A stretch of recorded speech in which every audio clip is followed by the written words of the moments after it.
Halo teman nonton semuanya. Kali ini teman akan membahas tentang K-drama series terbaru dari Netflix yang berjudul Little Woman. Nah, channel ini cocok buat kamu yang males nonton atau nggak punya waktu buat nonton tapi pengen tahu ceritanya. Sebelum mulai, jangan lupa like, subscribe, dan tekan lonceng notifikasinya agar tidak ketinggalan cerita-cerita selanjutnya. Oke, kali ini teman akan menjelaskan apa sih yang terjadi pada episode yang kedua ini. Nah, pada episode yang kedua ini, Inju menjalani kehidupan yang biasa, diawali dengan memasak mie dan menambahkan kimchi buatan ibunya untuk dia dan adiknya In Kyung.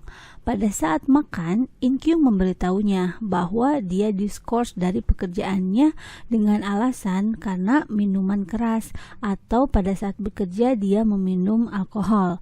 Nah, ternyata dia itu merasa kecanduan alkoholnya itu sama seperti sifat dari ayahnya. Namun Inju menyangkal bahwa In Kyung itu berbeda dengan ayahnya, sehingga menguatkan bahwa In Kyung bisa lepas dari kecanduan alkoholnya. Di lain tempat, In Hye yang merupakan adik bungsu dari Inju dan In Kyung mendapatkan pekerjaan untuk melukis temannya yang merupakan anak orang kaya. Dia melukis gambar perempuan pada lukisannya dan gambar tersebut adalah temannya itu sendiri. Nah, melanjutkan dari sedang makan antara Inju dan In Kyung ya. Inju dan In Kyung bertekad membuang kimchi buatan ibunya karena mengingatkannya kepada ibunya yang meninggalkan mereka. Nah, wadahnya itu dipakai untuk menyimpan uang yang diberikan oleh Hwayung sebanyak 2 miliar won. Dia kebingungan memikirkan bagaimana menghabiskan uang tersebut dan hanya mengambil segepok uang. Kemudian berbelanja es krim ke toko terdekat. Di lain tempat, In Kyung datang ke rumah neneknya untuk makan malam. Dan mereka berdiskusi tentang alasan dia itu minum alkohol pada saat In Kyung kerja. Dan neneknya menyarankan untuk tidak bekerja lagi menjadi reporter karena sebenarnya menjadi reporter itu bukan keinginan In Kyung. In Kyung itu inginnya sekolah ke luar negeri, namun neneknya tidak memberi pinjaman.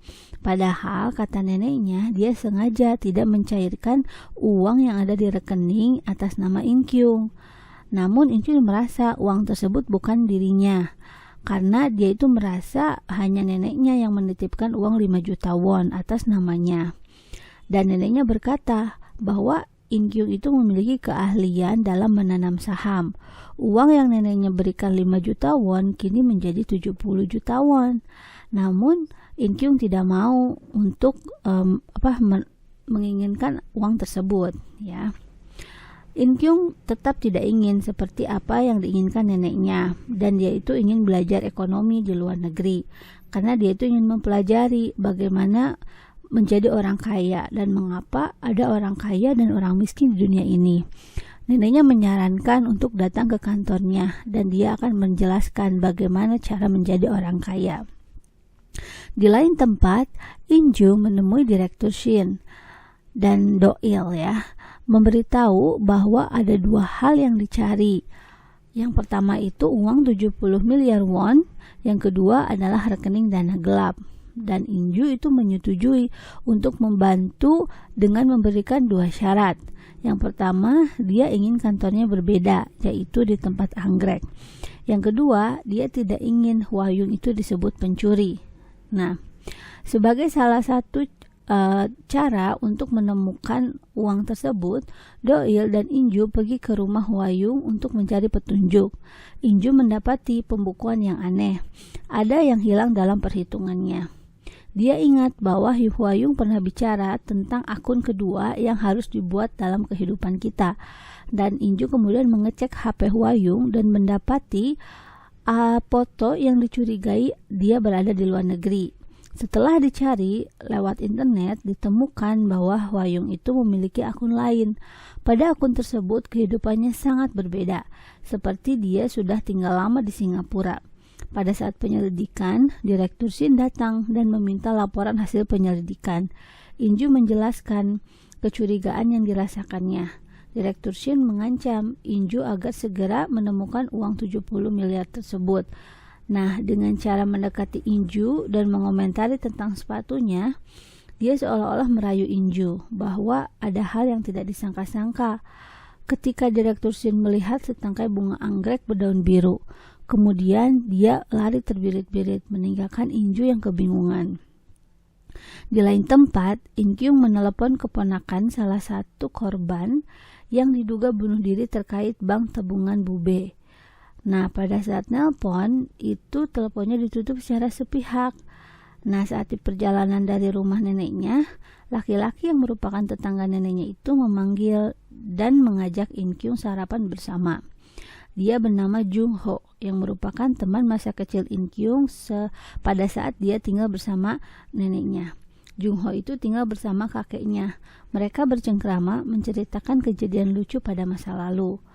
Nah, namun tiba-tiba In Kyung mendapat telepon dari Pak Kim yang tadi dia hubungi. Dengan nada was-was dan ketakutan, Pak Kim mengungkapkan bahwa dia percaya pada In Kyung untuk mengungkapkan kejahatan yang dilakukan Pak Jae-sang. Dia mengirim kode untuk bertemu pada sore hari di pasar ikan Blok C7. Nah, pada sore hari, Jung Ho mengantarkan In Kyung untuk pertemuan tersebut. Di perjalanan menuju pasar, terjadi sebuah kecelakaan mobil yang terguling. In Kyung sudah merasa janggal dan memiliki perasaan tidak enak. Sesampainya di pasar, In Kyung menelpon pada Pak Kim berkali-kali, namun tidak mendapat jawaban. In Kyung menjadi curiga, dia merasa ada kaitannya dengan kejadian kecelakaan pada saat perjalanan ke pasar. Dia mengajak Jung Ho untuk melihat lokasi kejadian kecelakaan, dan ternyata benar bahwa kecelakaan itu adalah Pak Kim.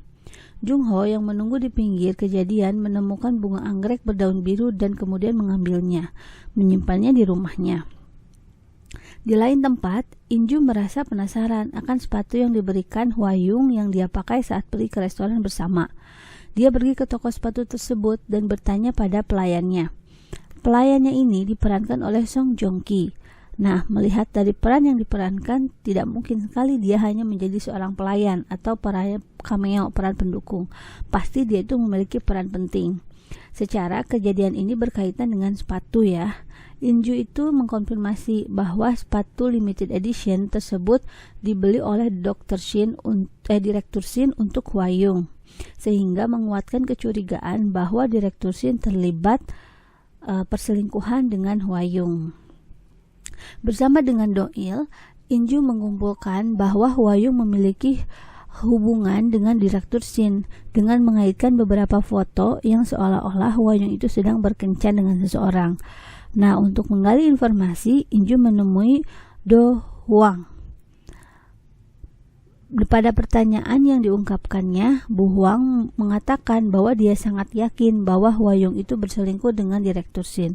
Bu Hwang mengatakan bahwa Direktur Shin pasti memilih orang dengan sepatu yang murah untuk dijadikan sekretaris atau wanita simpanannya. Nah, hal tersebut menambah ketakutan Inju kepada Direktur Shin dan menguatkan bahwa Hwa Yung memiliki hubungan dengan Direktur Shin. Melanjutkan penyelidikan tentang hubungan Hwa Yung dan Direktur Shin, Inju melihat Skygram Hwa Yung dan mendapatkan hal yang dicurigai dari kata-kata postingannya yang dibuat Hwa Yung.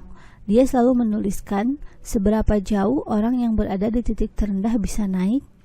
Nah, kata-kata tersebut juga ada pada surat bunuh diri Hwa Yung, seolah-olah itu dibuat oleh orang lain yang mengetahui akun Skygram tersebut.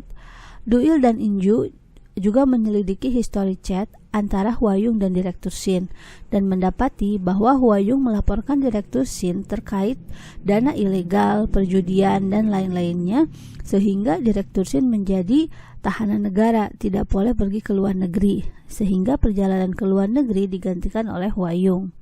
Do-il menyimpulkan bahwa selama ke luar negeri, Hwa Yung itu memindahkan dana 70 miliar tersebut, namun belum pasti tahu di mananya.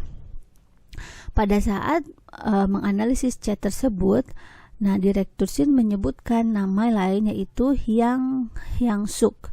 Dan Inju teringat buku petunjuk anggrek yang penulisnya adalah Yang Hyang-suk. Setelah diselidiki, ternyata Hyang-suk adalah akuntan sebelum Hwayung yang meninggal dengan cara yang sama, yaitu bunuh diri dengan memakai sepatu merah. Motifnya juga sama seperti yang terjadi pada Hwayung. Nah, dari sini Inju semakin curiga pada Direktur Shin yang menjadi dalang pembunuhan dari Hwayung. Di lain tempat, In Kyung menghadiri pemakaman Pak Kim. Mengetahui In Kyung datang, keluarga Pak Kim marah dan mengusir In Kyung. In Kyung memberikan penghormatan terakhirnya dan meninggalkan tulisan pada kartu nama yang ditujukan kepada adik dari Pak Kim, bahwa dia mengemukakan bahwa sebenarnya pada jam itu dia memiliki janji temu dengan Pak Kim. Nah, sesampainya di rumah bersama Jung Ho, In Kyung membahas keanehan-keanehan yang terjadi dan kaitannya dengan Pak Jae-sang sebagai dalang dari kejadian pembunuhan tersebut. Namun Jung Ho tidak percaya karena itu hanya insting, tidak ada bukti yang kuat. Nah, di lain tempat Inju merasa tertekan dan menghabiskan uang untuk berbelanja apa saja yang dia pegang, membagikannya di rumah kepada In Kyung. In Kyung merasa aneh karena uang yang dihabiskan oleh kakaknya tersebut. Inju bercerita bahwa itu adalah uang hasil dari pesangon yang didapatkannya. Nah, Inju juga bertanya tentang kasus penggelapan di perusahaan dan menurut In Kyung, karena terlalu banyak kasus seperti itu, maka tidak akan dibahas oleh media dan polisi pun terkesan tidak peduli. Pada saat sedang mengobrol, ada paket yang ditujukan untuk Inju. Ternyata paket tersebut adalah sepatu stiletto berwarna merah yang modelnya itu sama seperti yang dikenakan oleh Hyang-suk dan Hwayung pada saat bunuh diri. Sontak hal tersebut membuat kaget kepada Inju. Nah, di lain tempat ada ajang penghargaan seni nasional internasional di mana dimenangkan oleh Park Hyo-rin, mendapatkan penghargaan sebagai seni terbaik dengan karyanya yaitu Potret Wanita, yang sebenarnya itu adalah karya In Hye. In Kyung yang melihat liputan tersebut pada saat perjalanan merasa tidak asing dengan lukisan tersebut, dan ternyata Park Hyo-rin itu adalah anak dari Park Jae-sang. Nah, di lain tempat, Inju pergi menemui Direktur Shin yang pada saat itu akan menyerahkan diri ke kejaksaan. Direktur Shin menyangkal bahwa dia tidak berkaitan dengan bunuh diri Hyang-suk maupun Hwayung. Nah, dan dia juga secara tersirat memberitahu bahwa ada kejahatan yang lebih besar yang tidak diketahui oleh Inju. Nah, pada saat mengendarai mobil, Direktur Shin itu lepas kendali. Mobilnya tiba-tiba cepat sendiri. Nah, sama seperti yang terjadi pada Pak Kim. Sehingga mobil Direktur Shin itu menabrak pembatas parkir dan terjun ke bawah, menyebabkan Direktur Shin meninggal pada saat itu. Nah, kejadian tersebut terjadi di depan mata Inju. Nah, akhir dari episode 2 diakhiri dengan kejadian tragis yang terjadi kepada Direktur Shin. Oke, nah teman-teman, episode 2 ini dapat disimpulkan bahwa ketiga kakak beradik ini nantinya akan berurusan dengan Pak Jae-sang. Nah, kalau Inju mungkin belum ada kaitannya karena hanya Doil yang menjadi sekretaris Pak Jae-sang. Tapi In Kyung jelas berkaitan karena membuka kasus lama dari Pak Jae-sang. Sedangkan In Hye itu berkaitan dengan anaknya Pak Ji-sung yang memanfaatkan karya dari In Hye. Nah, selain itu, menurut saya sepatu juga menjadi kunci penting dari beberapa kejadian bunuh diri yang terjadi dan nantinya akan berhubungan dengan pelayan sepatu yang tadi ya. Nah, semakin menarik bukan ceritanya? Siapakah pembunuh Hwayung yang sebenarnya? Apakah Pak Jae-sang berkaitan dengan kasus yang terjadi? Kita tunggu episode-episode berikutnya ya teman. Jangan lupa subscribe dan tekan lonceng notifikasinya supaya tidak ketinggalan cerita-cerita di episode selanjutnya.